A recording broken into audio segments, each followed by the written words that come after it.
Selamat pagi, perkenalkan nama saya Kameli Fisiatmaja dengan 3 digit NIM terakhir 204. Kami dari kelompok SKDB 6 akan mempresentasikan studi proyek kami yang berjudul Interstitial Cystitis. Next, IC adalah sindrom bladder dengan gejala nyeri panggul dan iritasi saat berkemih. Pada kasus IC, susah untuk melakukan diagnosis dan kriteria diagnosis masih tidak seragam. Dari beberapa literatur terpercaya yang terkumpul selama 25 tahun terakhir, bisa disimpulkan bahwa 10% kasus terjadi pada laki-laki dan belum diketahui jika anak-anak bisa terkena atau tidak. Next, kami akan membahas dari definisi, epidemiologi, etiologi, dan faktor risiko, patofisiologi, klasifikasi, manifestasi klinis, diagnosis, differential diagnosis, prevensi dan manajemen, prognosis, dan komplikasi. Sekian, bisa dilanjutkan dengan teman saya. Perkenalkan, saya Keja Kristina Fiani Wijaya dengan 3 digit NIM terakhir 044. Saya akan membahas mengenai definisi, di mana interstitial cystitis sering juga dikenal sebagai painful bladder syndrome, yang merupakan kondisi kronik lemah dengan nyeri pelvic atau suprapubik, atau ketidaknyamanan sekitar urinary bladder yang disertai dengan urinary storage symptom seperti keinginan kencing terus-menerus, urinary frekuensi maupun nocturia. Selanjutnya, mengenai epidemiologi, IC sering pada wanita, walaupun sebenarnya dapat mempengaruhi pria maupun wanita dari semua latar belakang, ras, dan etnis maupun usia. Pada penelitian prevalensi awal menunjukkan 1 hingga 5,1 dari setiap 100.000 pada populasi umum dapat mengalami interstitial cystitis. Tetapi pada penelitian epidemiologi terbaru pada tahun 2016 menunjukkan bahwa hingga 12% pada wanita mungkin memiliki gejala awal dari interstitial cystitis ini. Di Indonesia sendiri belum ada data mengenai cystitis interstitial. Mungkin bisa dilanjutkan. Selanjutnya, saya Komangdia Kurniasma Putri dengan 3 digit yang terakhir 035 akan melanjutkan presentasi mengenai etiologi dan juga risk factor. Jadi dari etiologi sendiri, etiologi interstitial cystitis itu sendiri belum diketahui hingga saat ini. Namun, ada beberapa literatur yang menyebutkan beberapa hal yang mungkin dapat menyebabkan terjadinya interstitial cystitis. Yang pertama adalah faktor genetik. Jadi diketahui bahwa ada beberapa gen-gen spesifik yang dapat menyebabkan terjadinya interstitial cystitis seperti kromosom 1, 6, dan juga 16 yang bersifat polimorfisme. Kemudian yang kedua adalah mekanisme autoimun. Jadi dapat diketahui bahwa kebanyakan pasien interstitial cystitis itu juga mengalami penyakit autoimun. Sehingga dapat dikatakan bahwa mekanisme autoimun itu berpeluang menyebabkan terjadinya interstitial cystitis. Namun, beberapa penelitian menyebutkan bahwa belum ada mekanisme yang dapat menjelaskan bagaimana autoimun itu sendiri dapat memicu interstitial cystitis. Kemudian yang ketiga adalah infeksi. Jadi infectious agent yang dapat menyebabkan terjadinya interstitial cystitis yang pertama adalah uropatogen E. coli atau UPEC dan juga Helicobacter pylori. Next. Kemudian yang keempat adalah gangguan atau kerusakan pada lapisan glikosaminoglycan 1-GAG. Jadi perlu diketahui bahwa glikosaminoglycan itu sendiri dapat mencegah terjadinya interstitial cystitis dengan cara mencegah terjadinya apoptosis dan juga membantu pelepasan adenosin trifosfat ke uretelium. Kemudian yang kelima adalah mekanisme neurogenik. Jadi aktivasi dari serabut saraf type C itu dapat memicu terjadinya interstitial cystitis. Kemudian yang terakhir, ada mekanisme psikosomatis. Jadi, pasien interstitial cystitis yang dulunya sempat mengalami pain trauma seperti sempat dipukul saat dia kecil itu cenderung memiliki quality of life yang lebih rendah. Kemudian juga memiliki rasa nyeri, stres, depresi, dan juga kecemasan yang lebih tinggi dibandingkan dengan pasien-pasien pada umumnya. Next, selanjutnya adalah risk factor. Jadi ada faktor risiko definitif yang menyebabkan terjadinya interstitial cystitis. Yang pertama adalah jenis kelamin perempuan dan juga ada riwayat keluarga yang sama-sama mengalami interstitial cystitis. Kemudian faktor risiko lainnya yang mungkin memicu terjadinya interstitial cystitis adalah riwayat terjadinya urinary tract infection, kemudian gangguan psikiatrik seperti depresi dan juga kecemasan, alergi, serta penyakit kronis lainnya. Baik, sekian bisa dilanjutkan oleh rekan saya. Baik, selanjutnya adalah patofisiologi. Perkenalkan, nama saya Nyoman Satriana Wijaya dengan NIM terakhir 163. Di sini saya akan menjelaskan patofisiologi. Jadi, patofisiologi dari interstitial sistitis adalah disfungsi terkait interstitial sistitis, umumnya berasal dari dan di sekitar kandung kemih, organ pinggul yang berdekatan, dan beberapa bagian jaringan saraf yang mengontrol fungsinya. Sampai saat ini, patofisiologi interstitial sistitis belum diketahui. Jadi, ada beberapa teori yang mengungkapkan patofisiologi dari IC ini. Yang pertama, teori aminoglikan teori. Jadi, teori GAG ini berfokus pada komponen ekstraseluler dan struktural kandung kemih, terutama GAG. Kerusakan pada lapisan GAG menyebabkan kadar urin tidak seimbang. Kadar urin yang tidak seimbang akan menyebabkan frekuensi buang air kecil meningkat, kapasitas berkurang, dan nyeri di daerah panggul yang merupakan tanda dari gejala IC. Kemudian teori yang kedua, epithelial permeability. Jadi teori ini didasarkan pada permeabilitas urotelium. Hilangnya lapisan GAG atau permeabilitas urotelium dapat menyebabkan interstitial sistitis. Dalam studi terbaru, nitrit oksid diidentifikasi sebagai mediator kunci dalam neurotransmisi di ureter. Sindrom kandung kemih yang aktif ini diamati pada pasien dengan cedera medula spinalis atau penyakit sistemik lainnya, menyebabkan perubahan rasio ATP atau nitrit oksid dengan peningkatan kadar ATP dan penurunan produksi NO urotherium. Kemudian teori mikrobial atau teori infeksi. Jadi dalam beberapa kasus patogen terkait dengan IC, penyelidikan masih dilakukan. Penyelidikan ini termasuk rantai polimer, mikroskop elektron, deteksi antibodi, dan lain-lain. Kemudian mast cell and neuroendocrine theory. Jadi disfungsi urotelium merupakan salah satu faktor yang bisa mengaktifkan sel mast. Next. Berikutnya saya Ryan akan menjelaskan tentang klasifikasi.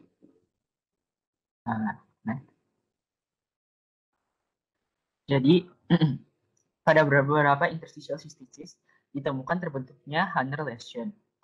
Nah, Hanner lesion ini kalau dilihat secara sitoskopi dilihat sebagai lesi berwarna kemerahan yang ditutupi clot dan ditemukan pembuluh darah yang bertemuan dan bekas luka. Terus setelah itu dicatat bahwa kalau urinary bladder distensi secara penuh dalam anestesia yang cukup akan terjadinya pendarahan. Tetapi pendarahan mukosa ini biasanya self-limiting dan setelah pendarahan itu berakhir akan ditemukan titik yang disebut glomerulasi. Nah, kategorisasi ini akan dibagi menurut keberadaannya Hanner lesion dan glomerulasi ini. Kalau ditemukan, maka disebut ulcer type interstitial cystitis. Dan kalau tidak ditemukan, disebut non-ulcer type interstitial cystitis. Namun, kategorisasi ini hanya memisahkan antara adanya Hanner lesion atau tidak, dan tidak ada kategorisasi khusus untuk interstitial cystitis yang tidak memiliki Hanner lesion dan glomerulasi di waktu yang sama. Dari saya sekian. Baik, perkenalkan nama saya Gabriela Angela dengan 3 digit NIM terakhir 105. Selanjutnya saya akan menjelaskan mengenai clinical manifestation. Jadi pasien dengan interstitial cystitis bisa mengalami discomfort yang berulang, tekanan, nyeri tekan, dan nyeri pada kandung kemih, perut bagian bawah, dan juga area pelvis. Next. Gejala yang dirasakan berbeda antar individu mulai dari ringan hingga berat. Gejala yang dirasakan berupa urgency atau tidak dapat menahan pipis yang disertai dengan rasa sakit dan seperti terbakar. Rasa ingin buang air kecil tidak menghilang walaupun setelah berkemih. Gejala berikutnya adalah frequent atau sering berkemih baik di pagi maupun malam hari. Frekuensi ini sering disertai dengan rasa ingin berkemih yang sakit dan kuat. Lalu ada nyeri pada interstitial cystitis ini bisa konstan atau hilang timbul. Nyeri juga bisa semakin bertambah seiring dengan bertambahnya volume pada bladder. Nyeri bisa terjadi di area kandung kemih, uretra, perut bagian bawah, lower back, pelvic, dan perineal, serta vulva atau vagina pada wanita atau skrotum, testis, dan penis pada pria. Nyeri juga dirasakan pada pria maupun wanita saat berhubungan seksual sehingga akan menimbulkan masalah seksual. Next. Beberapa hal yang dapat memperberat gejala seperti makanan dan minuman tertentu, stres, baik fisik maupun mental, serta menstruasi pada wanita.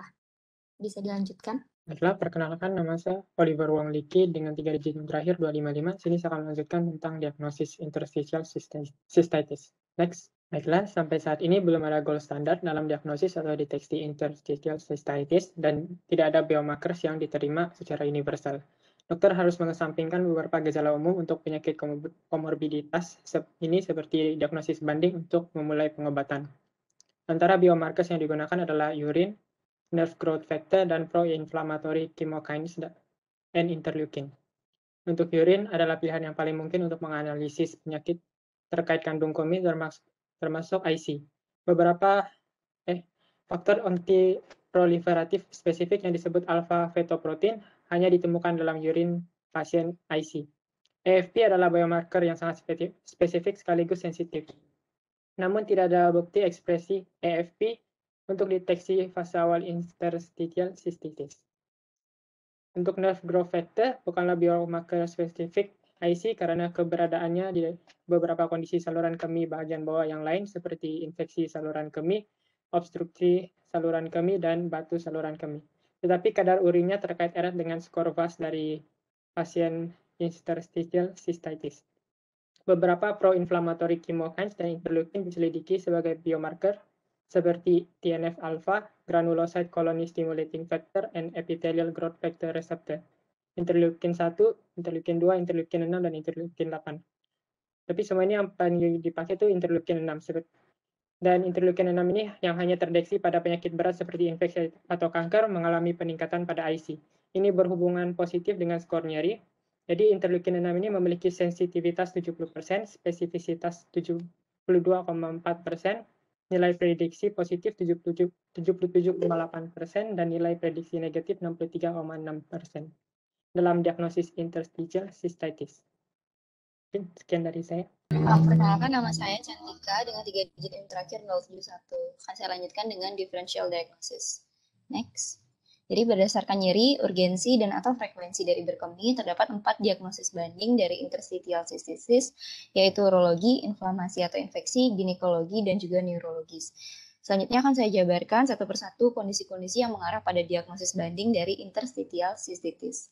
Yang pertama, urologi, jika terdapat kanker kandung kemih atau karsinoma in situ, radiation cystitis, nyeri kronis di pelvis, overactive kandung kemih, overflow incontinentia, prostatodynia, incomplete voiding, dan kelainan lainnya pada kandung kemih, misalnya acontractile detrusor, obstruksi saluran keluar dari kandung kemih, dan leher kandung kemih yang terbuka. Selanjutnya untuk inflamasi atau infeksi, jika terdapat infeksi saluran kemih yang berulang, vulvovestibulitis, vaginitis, infeksi pada kelenjar skin atau kelenjar Bartolini, diverticulum uretra, cystosomiasis, cystitis eosinophilic, cystitis tuberkulosis. Penyebab umum terjadinya infeksi adalah bakteri yang umumnya menyerang intestinal atau sistem pencernaan, Mycoplasma, Ureaplasma, hingga Mycobacterium tuberculosis. Next. Selanjutnya untuk diagnosis banding ginekologi, jika terdapat keganasan atau massa di panggul, endometriosis, penyakit radang panggul, atrofi organ genital, ataupun Mittels-Mers. Untuk neurologi sendiri, jika terdapat tumor tulang belakang, penyakit Parkinson, multiple sclerosis, overaktivitas dari neurogenic detrusor, stenosis tulang belakang, penyakit diskus lumbosakral, trauma atau cedera cerebrovaskular, dan terjebaknya saraf pudendal. Untuk diagnosis lain yang mungkin dipertimbangkan termasuk neoplasma gastrointestinal, kemoterapi, radiasi, penyakit radang usus, disfungsional voiding, penyakit sendi degeneratif, hernia, dan divertikulitis. Bisa dilanjutkan? Selanjutnya, perkenalkan saya Muhammad Bayu Suwardana dengan NIM 067 akan menjelaskan mengenai manajemen dan juga prevention dari interstitial cystitis. Untuk manajemen dari interstitial cystitis ini memerlukan pasien spesifik serta multimodal treatment. Sehingga sebelum melakukan treatment perlu dilakukan phenotyping terlebih dahulu sehingga treatment bisa tercapai sesuai dengan target. Untuk lini pertama yaitu conservative treatment seperti education patient, behavioral and diet change, stress management, dan juga heat or cold therapy. Dan juga bisa dilakukan pelvic floor relaxation exercise dan juga bladder training.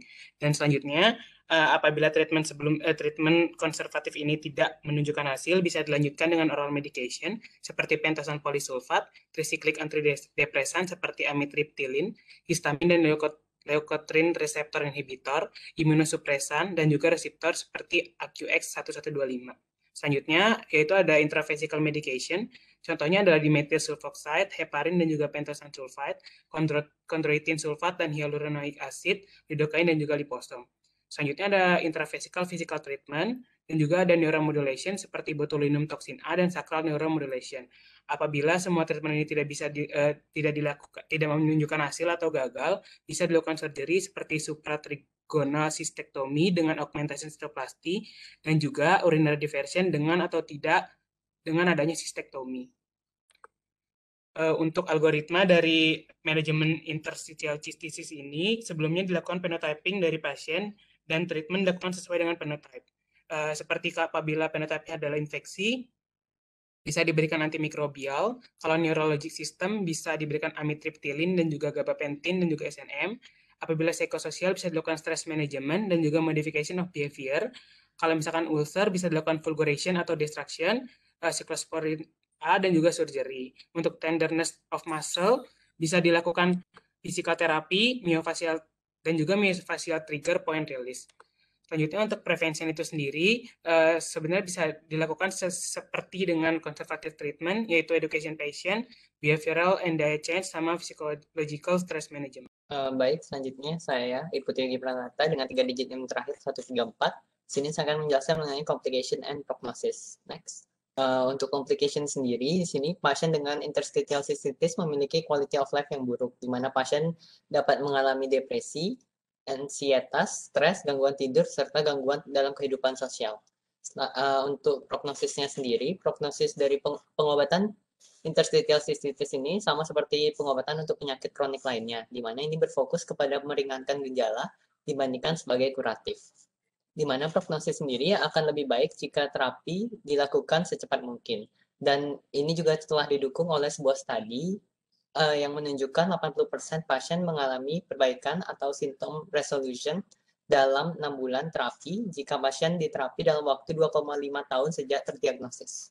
Baik, selanjutnya saya lanjutkan oleh teman saya. Baik, perkenalkan nama saya Erik dengan 3 digit terakhir 166. Saya akan menjelaskan kesimpulannya. Next. Baik, kesimpulannya adalah interstitial cystitis juga diketahui dengan painful bladder syndrome, yaitu PBS. IC ini memengaruhi laki-laki dan perempuan dan semua ras, termasuk latar belakang etnis dan usia. Tetapi lebih umum pada wanita dan usia paling umumnya itu adalah wanita dengan umur 40-an tahun. Etiologi dari interstitial ini termasuk beberapa yaitu genetic predisposition, autoimmune mechanism, infection, defective glycosaminoglycan, player constitution, neurogenic mechanism, psychosomatic mechanism, dan kemudian ada juga definitif faktor risikonya dari IC ini, yaitu wanita dan memiliki riwayat keluarga yang memiliki IC. Patofisiologi teori yang beretan dengan IC termasuk glycosaminoglycan teori, epitel permeability, microbial or infection theory, mast cell and neuroendocrine theory, dan neural upregulation. Klasifikasi dari IC ada 2, yaitu ulcer type interstitial cystitis dan non-ulcer type interstitial cystitis. Kemudian gejala dari IC termasuk rasa tidak nyaman yang berulang-ulang, tekanan, dan rasa nyeri pada bladder, lower abdomen, dan pelvic area. Biomarker untuk diagnosis bisa dicari dengan melihat epithelial permeability, modification in mast cell activity, activation of neural signals, increase of growth factors and pro-inflammatory molecules. Dan kemudian ada 4 diagnosis banding dari IC, yaitu dari faktor urologi, inflammatory atau infectious, ginekologi, dan neurologi. Kemudian dari pengobatannya bisa pengobatan konservatif merupakan lini pertama dari pengobatan IC, dan lini keduanya dari IC bisa lebih menggunakan oral medication yang bisa diikuti dengan konservatif treatment dan juga intravesical medication. Interstititis ini paling sering terjadi pada usia produktif yang bisa mengakibatkan kualitas hidup yang rendah. pasien tanpa komorbid juga diperlihatkan bahwa memiliki prognosis yang lebih baik daripada pasien yang memiliki komorbid. Next.